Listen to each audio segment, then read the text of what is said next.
Hello, everybody. Welcome in to the Athletic Fantasy Cheat Sheet. Usually you see us talking fantasy football, but today this is different. This is the fantasy basketball cheat sheet with the basketball season right around the corner. We are getting you ready for draft season. I am Michael Beller. I am joined here by Eric Wong, and the fantasy cheat sheet, as always, brought to you by Jock Market. If you haven't checked out Jock Market, now is the time. It's where daily fantasy sports becomes a stock exchange. You buy and sell shares of players with other users in real time, make money every hour, every minute, every second of every game. You know this is live for the NFL, but NBA coming back, and I love this for the NBA. Right now, you can get in on Jock Market with a special deal. Use code Athletic10, get $10 in free pay when you make a deposit. Again, that is Jock Market. Download the app, Athletic10, for a free $10 when you make a deposit. Get it on the App Store or in the Google Play Store. With that, we are ready to talk some basketball. Eric,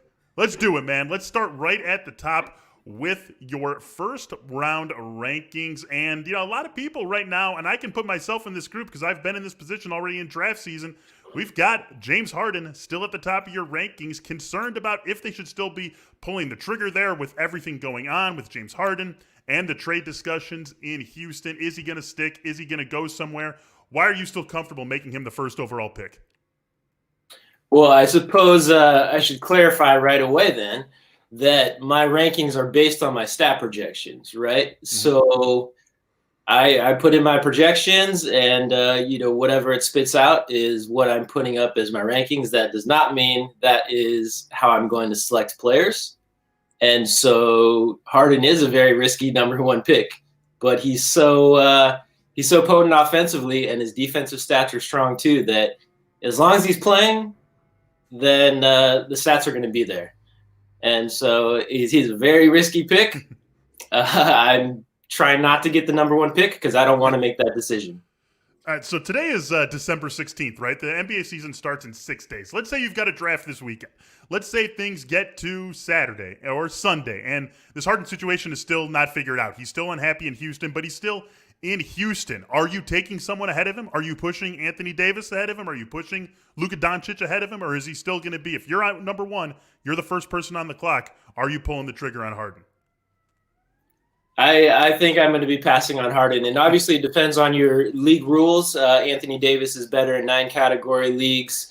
In head-to-head leagues, you consider Giannis. In roto leagues, Giannis is not into consideration at the number one spot for me. But so it really depends on your league rules. But I'm not trying to draft Harden number one. If he falls to me in the middle of the draft, then I'm willing to take him. But I'm not trying to draft Harden number one this year.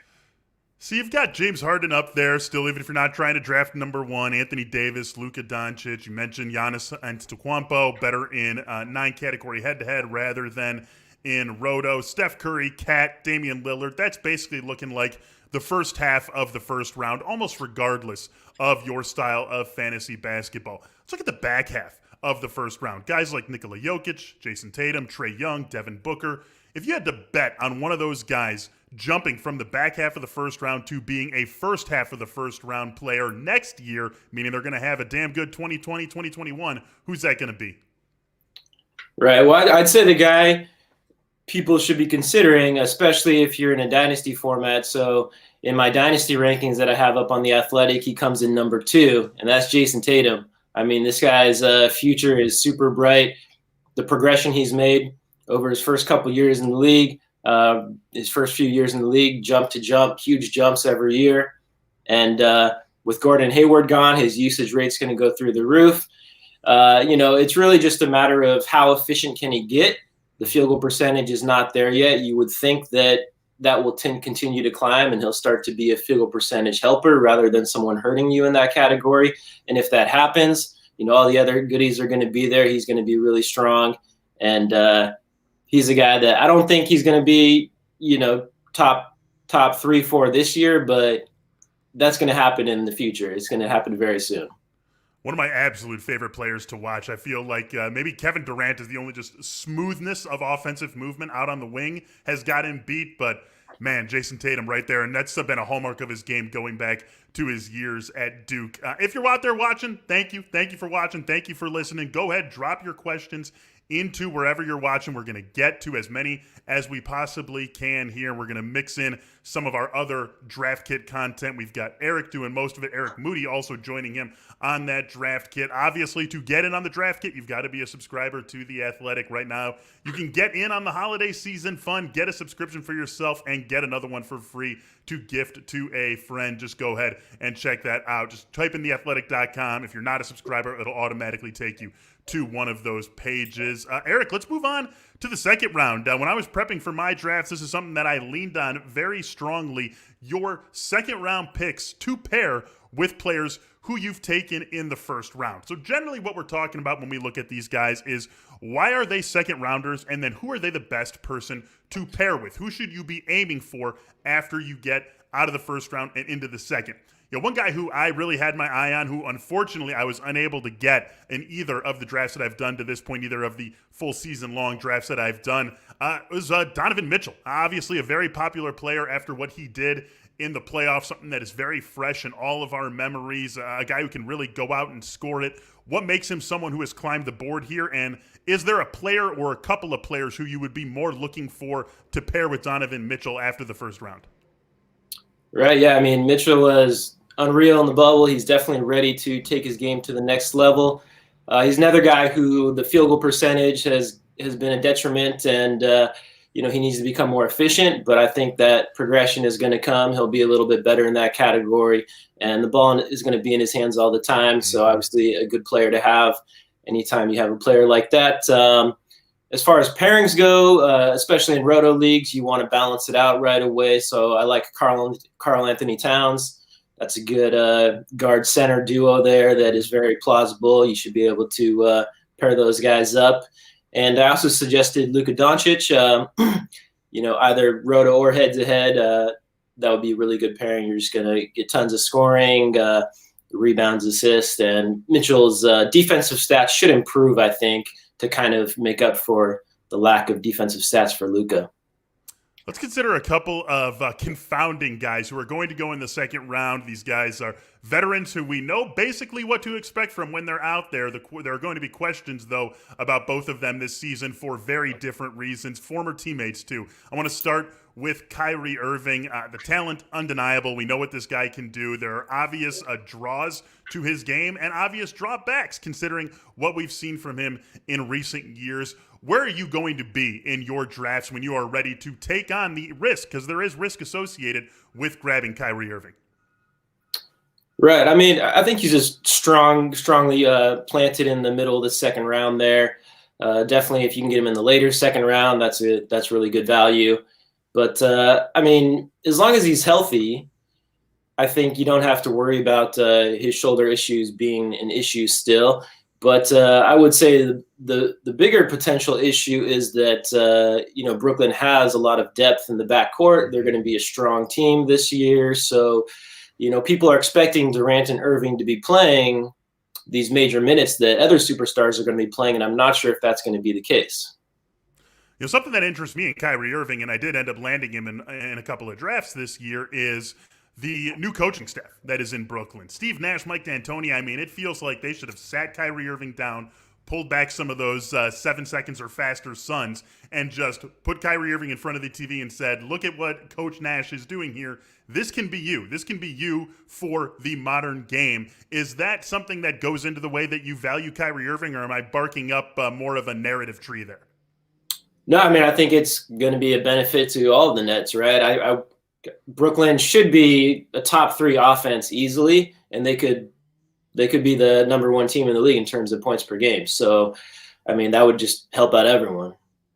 All right, let's talk about LeBron James here for a second, the other guy who I was referencing just a little bit earlier. The question for me is, and it might not be one that we can really fully answer in the fantasy world, but how much can we trust LeBron's minutes this season? We know that Lakers made the run to the championship in the bubble. The season effectively just ended for them, and now they're coming back. LeBron turns 36 right after the start of the season. Is this something we have to consider when we are drafting LeBron in the second round? Right. Well, of course you have to consider that. I mean, that's kind of the obvious thing to be concerned about is his age, the fact that they had a long finals run, the fact that, the offseason was very short for them. not much rest and recovery. So that's obvious, but I think the less obvious thing is that the Lakers are going to be a much stronger team. They really bolstered their roster, and they might be blowing teams out much, much more often this year. There's kind of a period last season where LeBron and Davis were still learning how to play with each other, and now, there's no question that they know how to play with each other by now. And when you have a deep bench that they have and so much talent, you might see him resting in the fourth quarter quite often if they're going to be as strong as they can be. All right, we're starting to get some questions in. Please feel free to drop them in there. We will get to as many as we can. We'll stick around with you guys here till about 3:25, 3:30 Eastern or so. First question here coming from John. How does the lack of summer league and shortened camps impact your rookie projections? It definitely made it harder. And even, I don't pay too much attention to watching college ball until the tournament comes around. And, of course, we didn't get that NCAA tournament this year. So that was disappointing. So, I tried to do as much research as I could. Mike Schmitz had some really good videos for ESPN draft analysis. And, I try to check all those out. But it's definitely hard to do rookie projections anytime, any year, and this year was even harder. Yeah, it's something that we definitely missed out on over this season. And I'm a college guy, but still makes it harder to think about what these guys are going to be in their rookie years. This question coming to us from Zelo. Yo, what up, Zelo? What are your thoughts on Campazzo on Denver? Campazzo, yeah. Super sick passer. He was his body type reminds me of JJ Barea, very short and stocky, but he's got those flashy passing skills. It seems like he's going to be very fun to watch. The immediate thing I thought about was how that's going to affect Monty Morris, who I think is one of the top backup point guards in the league. But perhaps those two are going to play together in the backcourt. Morris is kind of a bigger point guard, so those two could play together, and it just increases. Denver was probably top 2 or 3 passing team in the league last year. And so they're just going to be even better passing team, keep the ball moving, fun team to watch, strong offense. Yeah, Monty Morris, one of my favorite guys to circle around to when we get late in drafts, and we'll talk about some guys like that. One more question, we'll get back to some of the other things that we have prepared. This one coming from Jonah. Does Russell's presence help or hurt Cat's stat potential? That's a great question, Jonah. Yeah, what's up, Jonah? I remember you from back in the day. He's been a long time Roto Evil reader. So, yeah, we didn't get to see too much of them last year, and I think the bigger picture that I'm looking at is, Towns. What's happened to Towns over the past year has been detailed, and it's definitely you feel for the guy, and it's a concern how well he's going to play, how he's going to stay focused throughout the season. And I think just having Russell there will help him in that regard, since they're really good friends. And so I think that's the most important thing, is just having that connection right there. But on the court, I think the bigger concern is going to be Anthony Edwards. I'm not sure if I like having the rookie Edwards, who's going to be very raw, be making mistakes. He's not very efficient, perhaps taking shots away from other players who will be more efficient. And so I think that's the bigger concern, not so much how Russell will affect him. Yeah, an incredibly raw player in his 1 year at Georgia too. We saw that in the SEC a season ago, in a bad Georgia team. His season cut short with the no tournament. Not that Georgia was going to be making the tournament anyways, but just a guy who hasn't had a whole lot of post-high school basketball under his belt going into his first NBA season. Let's get back into some of the other things we have prepared here. And just so you know, we're still going to be answering those questions, so please keep dropping those in. Again, we will get to as many of them as we possibly can. Eric, you and I participated in a 25-round NFBKC draft. So this is just a draft and that's it format. No trades, no pickups, no nothing. We make our picks for over 25 rounds, and that is it. Let's look. We talked about some of the early round players already, so let's look into rounds 5 to 8. You have as picks you liked going in these 4 rounds: Kobe White, John Wall, and Tyler Hero. 3 picks that at least stood out to you? Obviously, there were others you liked. We're talking about 4 rounds, but those ones jumped out at you. You also had Kobe White listed as one of your second and third year player breakouts. So what is it about Kobe White in his second year with the Bulls that has you excited about him this season? Right. Well, he just finished last season on a tear. They gave him the ball, and his confidence grew and grew. He's shooting the ball really well to close out the season. Still questions about whether he's a pure point guard, definitely more of a scoring guard. But I think there's no question that the Bulls are just going to give him the keys to the team and see what happens. So he's just gonna run with it. He'll get plenty of opportunities, and we'll see how many assists he can get up to. But the scoring numbers are definitely going to be there. The 3-point shots are going to be there, and so it's just a matter of like the assist and the field goal percentage, how high, how strong those are going to be, or if the field goal percentage is going to be really damaging. But I liked him in this draft, just because he won in the 7th round. It's not like someone's reaching for him at the beginning of the 6th round. So, as long as you're not reaching too soon for these breakout guys, then, they can offer solid value and upside. Got to imagine we're going to see a ton more minutes here. Last year in his rookie season, you had Thomas Satoransky starting a ton of games for the Bulls. Chris Dunn in the mix there as well. Kobe White taking over as the obvious top point guard for the team this season. John Wall, of course, part of one of the biggest moves of the offseason. He now in Houston as a teammate of James Harden's for the time being. Let's go back to that Harden discussion just for a second. Let's say by time you are drafting, something happens and Harden is gone. Harden gets his wish and he's in Philly or somewhere else. Does that, or it certainly would change the way you look at John Wall. How would it change the way you look at John Wall? All right. I mean, it would depend who they would get back in the trade, right? If it's another point guard, then maybe would like him a little bit less. But as long as it's not another point guard, I would be moving Wall up my draft board, at least a full round higher.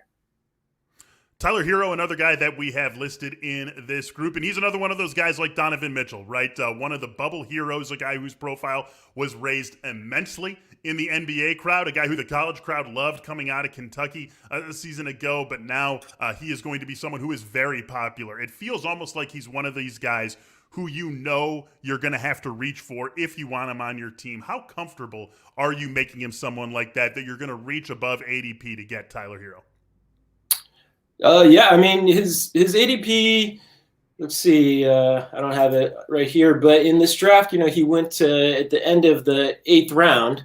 So if you're getting him in the 90s, I feel like that's really good value. People kind of shy away from him because his lack of steals is very concerning. He's one of the few NBA players with a shorter wingspan than their height, and that's definitely evident in his lack of steals. So, but if you're not too worried about that, or you already have plenty of steals and blocks, then he's a very nice target in those later middle rounds for some points, rebounds, assists, threes. Yeah, got to imagine he's going to be one of those big-time bombers this season, sharing that three-point spotlight, of course, with Duncan Robinson. Some more questions coming in. Again, please keep on getting those questions. And we've got another one here from Zelo. Who made you the best offseason moves other than the Lakers for you this season, Eric? I think you got to go with Atlanta, right? The Hawks brought in Bogdan Bogdanovic, one of my favorite players to watch, Gallinari. He just gets buckets. So they're just a much deeper team. They brought in Chris Dunn, like you said, Rajon Rondo. So they got the veteran leadership in the backcourt, although Dunn's hurting at the moment. But that'll give them some defensive chops. So they have the young talent there as well. So that's a very intriguing team. I think there's no doubt they're going to make the playoffs, and should be a fun team to watch. Yeah, another fun team that's going to be able to get up and down the floor with all the scoring options that they've got. Here's one coming to us from Demetrius. Is Harry Giles ready for a breakout season?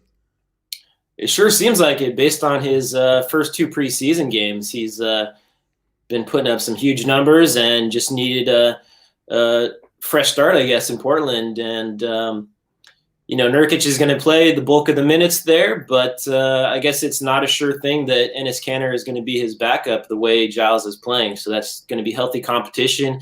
And then, of course, you have Zach Collins, too, who's just waiting, trying to recover from injury. And so Portland's depth at the center spot, power forward spot, is very impressive. Yeah, Zach Collins, one of those guys who was very popular in his rookie season, hopefully he can get healthy too. But yeah, very deep, as you say. One more here, an early Rookie of the Year candidate. Is it Obi Toppin? Oh, I think without a doubt, Toppin's got to be the favorite. I mean, he has the experience advantage, right? He played a little bit more in college than some of these other guys. Mm-hmm. He's older than most of these other guys. His game is more NBA ready. He's, the point guards have a much tougher job of trying to jump into the league and be a starting point guard is much harder than if you're a forward. So, his job's going to be easy, just running a lot of pick and rolls, pick and pops. And he's going to be a fun, flashy player, exciting player to watch. And so I think that is going to help him out as well. And so I think he's the definite favorite for Rookie of the Year.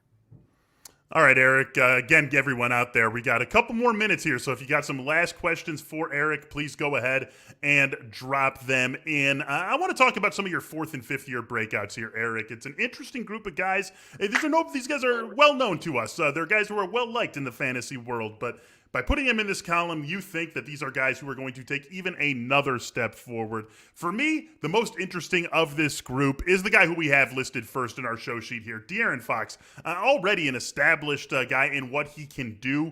He's already set himself, I think, a very high floor from both real life and fantasy perspectives. But what about his game has you believing that he can take even another big step here this season? Well, it's just a natural progression for players like him. He's similar in style of play to John Wall, right? Super fast player. And those players kind of rely on their quickness too much when they first come into the league, and they need the game to slow down. And he did a great video with Mike Schmitz where he was talking about just that last season, how the game has really slowed down for him. He's able to, just let the game come to him, which allows it to make better decision making. And, without Bogdanovich there, they're going to rely on him even more. He signed a big contract extension. So it just seems like the right year to be expecting a breakout from him. I do worry a little bit about Sacramento's lack of floor spacing. They don't have many 3-point shooters, and Fox himself is not a very good shooter. So that's the main concern there. But otherwise, I think we're going to see some nice progression from him.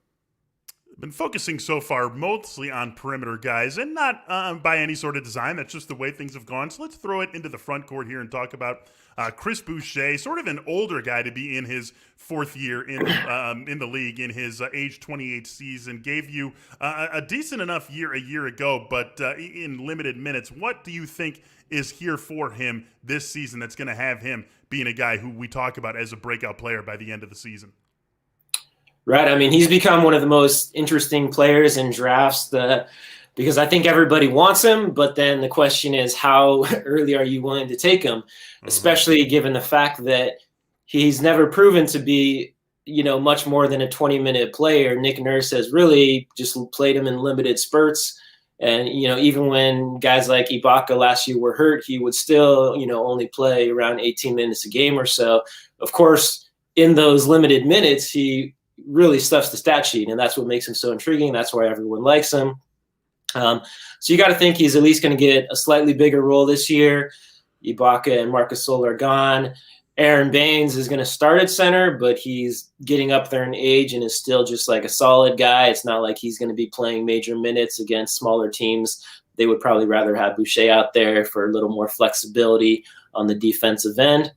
And so definitely just more minutes and more production from him, but I don't think he's going to be a 25-plus minute player. I think it's going to be more in the low 20s, and that's still going to be a lot of production. It's just, how early are you willing to take him? All right, how about Ben Simmons, one of the more polarizing players that we have? It's been pretty interesting for him over the first 3 years of his career in which he has played. Of course, missed that entire first season, which should have been his rookie year because of the foot injury. Not a whole lot of major range or obvious progression in his game. 15.8 points per game in his first year, 16.9, 16.4. Assists, he went from 8.2 down to 7.7, back up to an even 8. Rebounds, 8.1 up to 8.8, back to 7.8. These are all within a comfortable range. So what do you think does it for him this year that he breaks out of that range in one of these that we do end up talking about him as having the best season of his career? Right. No, it's interesting. People have pointed out that lack of improvement from season to season, which you normally see from young players, and he hasn't really had it. But I think that more so is a testament to how NBA ready he was when he came into the league, and how much that season off helped him. And right, so just being able to watch the game from the sidelines. But with the new coach, Doc Rivers, I think Doc has really empowered players in the past, young players in the past, and obviously they focused on getting better three-point shooters around him with Seth Curry, Danny Green, and it just seems like Philly, the whole vibe has changed. The whole front office has changed. Daryl Morey is there now, and I think they're just going to be a much more exciting team to watch, much more potent offense, much more efficient offense, and Simmons is going to do a lot of damage. And he's still not going to be taking threes like people want him to, and I think that's a good thing, right? He's going to keep his field goal percentage strong. Hopefully he can just make more free throws. That's my biggest thing with him is, if you're going to be getting to the line as often as he does, you have to make more of your free throws, right? And obviously that's like similar for Giannis, Luka. You want to see those guys make more of their free throws because they get to the line so easily.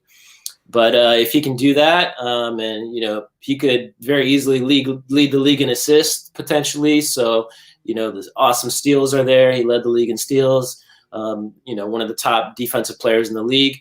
So there's a lot to like about him, and I think he's going to be a lot better this year. Yeah, it'll be very interesting to watch that offense with some spacing that is going to be available with the increase in shooters in Philly this season. One more guy I want to talk about here, and that is Christian Wood. Same sort of context as a guy who can be a fourth or fifth year breakout. And, there's this group of big men who you find going off the board right around in that same range. You have people who have been building their teams over the first couple of rounds on the perimeter, and you are zeroing in on a group of big men, Christian Wood falling in there. What has you excited about him this season? Well, yeah, just the way he finished last season for Detroit.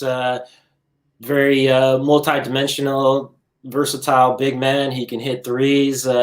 He made his free throws last year. He made his free throws, shot pretty well in the G League as well. He was like around 75% there. So, reliable numbers, and he's long and lengthy, so he can block some shots. The question is, are people taking him too early? Because his ADP right now is like, I think around 41 in NFBKC leagues. And, that's pretty high for a player who has not shown that he can do that over a full season. And now you have DeMarcus Cousins there as well, playing very well. I know that Wood is versatile enough for them to play together, but I'm a little surprised that his ADP is as early as it's going. Always ready to buy that next big thing. We got a couple more questions here before we call it a show. This one coming from Arav. You think Wood is going to start over Cousins? This is perfect timing here. What do you got on this one, Eric? Yeah, I do think Wood is going to start over Cousins. I mean, unless they want to start them together. I mean, Cousins he should be totally fine coming off the bench and doing a lot of damage off the bench. But Wood is definitely going to start. I'm not sure how serious his injury issues are. They've been holding him out of preseason, but hopefully he's fine and nothing to worry about there. All right, one last question. Did Milwaukee do enough to possibly get over the hump this year? They've got plenty of opportunities now after signing Giannis to that Supermax deal. Is this the year for the Bucks? What does that mean? Winning the championship? Is that what the question is? I mean, that's got to be the hump, right? I mean, right? You've got a back-to-back MVP in Giannis. What other hump is there? Well, I mean, they haven't even reached the Eastern Conference Finals, right? Right? Yeah.